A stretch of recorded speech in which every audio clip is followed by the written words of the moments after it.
Welcome back. In-depth research about the plight of North Korean refugees informs Jeff Tallarigo's beautiful new novel, The Ginseng Hunter. It's about an unnamed ginseng hunter who works along the Tumen River, which runs between North Korea and China. He lives a solitary life until he meets refugees who force him to choose between his privacy and helping others. Now, Jeff used to live in Japan, but now he lives in Boston, and we welcome him here to talk about his new book. Thank Hi, you for Jeff. having me. How are you today? Good. Thank Wow, you. very complex story. The story follows the life of a third-generation ginseng hunter living alone in the hills where he hunts along the border between North Korea and China, as he said. But he sees figures hiding at night. There are bodies floating in the river, and he meets a North Korean refugee, and then has to decide if and when he can help her and others like her. You know, what inspired you to write this book, The Ginseng Hunter? Back in 2003, I just finished my first novel, The Pearl Diver, and I was living in Japan, and I was looking for a new topic for my second book, and this was happening so close to where I was living, and I was really struck that nobody really knew about it. It was sort of. So this is really based on fact. This is based on fact, yes. I did a ton of research, about 6 months of research before I went there, and I was just really struck by, you know, you had about 10% of the population between 1995 and 2003 either died or escaped. North Koreans escaped into China, and it was really an unknown story, and that's really what intrigued me and got me started. Now, when you were there doing your research, you walked maybe 10 to 15 miles a day, took lots and lots of photos, villages along the river. And we have some of those photos now. We're going to look at those, I think, as we chat. And you can talk to us a little bit about what we're seeing. That is, I'm from shooting these photos from the Chinese side of the river, and that is a bare mountain in North Korea. And this here is it's a tour boat from the Chinese side. They use tours along the river. And these are just Chinese women drying chili peppers. I went in September and I was struck by the chili peppers everywhere. It was just unbelievable. And this photo here in the mountains may be difficult to see, but there are little white markers there. They are graves on the North Korean side in the mountain. And there's a foxhole along the Tumen River. There are foxholes every 100 or 500 yards. That's an army barracks. And if you look closely, there's a basketball court there on the left, which really struck me in that photo as well. So that's a North Korean army barracks, which has, you know, basketball courts. So, and this here is a greeting, Hollywood style, I guess, for the 21st century. That's in North Korea as well. You must have met quite a few interesting people along the way while you were doing your research and taking these photographs.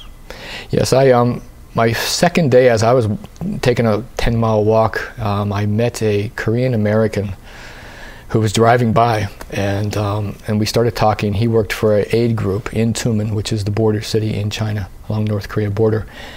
So I stayed at his house a couple of nights, and he was very helpful, and we tried all kinds of ginseng. He introduced me to all these different types of ginseng, and also he had a camera he took into North Korea. He would go to North Korea a couple of times a week, and he took a camera in, and he showed me some of the video of that, which was, you know, quite startling.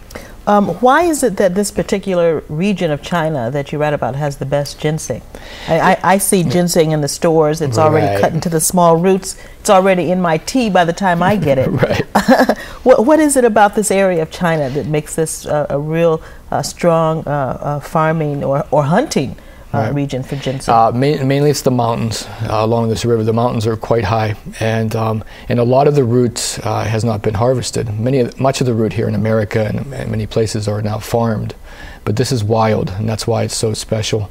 And if you find a root, say 75 or 100 years old, you can pretty much almost retire on it. Really? Now, how long would a ginseng root that's 75 to 100 years old be, and what difficulty is there in finding that? It's difficult. Mainly, as I write in my book, way back in the 60s, Mao the peasants had killed all the sparrows because they were eating the seed. So, but the ginseng root, the sparrows used to eat the red berries, and that was the ginseng hunters. They could hear the change in the voice of the sparrows after they ate the red berry, and then they could, the roots in this area, right? And after the sparrows were gone, the ginseng hunters, it was very, very difficult. So there are some roots, that are very old left there. They're very unusual to find that type of root. Now, in the last novel, The Pearl Diver, you talked about the Japanese government trying to silence people with a contagious disease by shipping them off to the islands. Right. And your next book is about the Palestinian struggle. Now, is there a theme that we see carried through all of your writings? In a way, it's displaced people. I lived in Gaza back in 1990 and also 93 in Jabalia refugee camp, and I was just totally struck by what I didn't know coming from America about the Palestinians.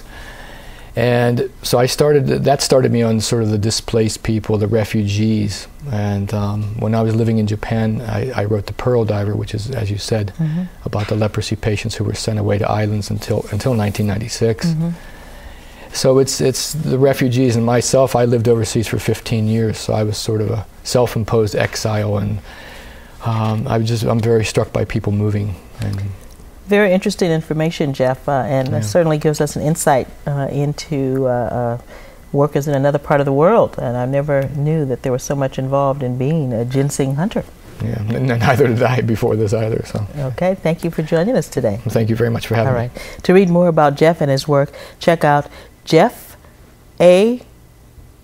Larigo? No, Jeff Tellerigo. Jeff Tellerigo. Okay, thank you. No glasses. JeffTellerigo.com. When we come back, he was one of the country's most powerful editors of Plowshares here in Boston.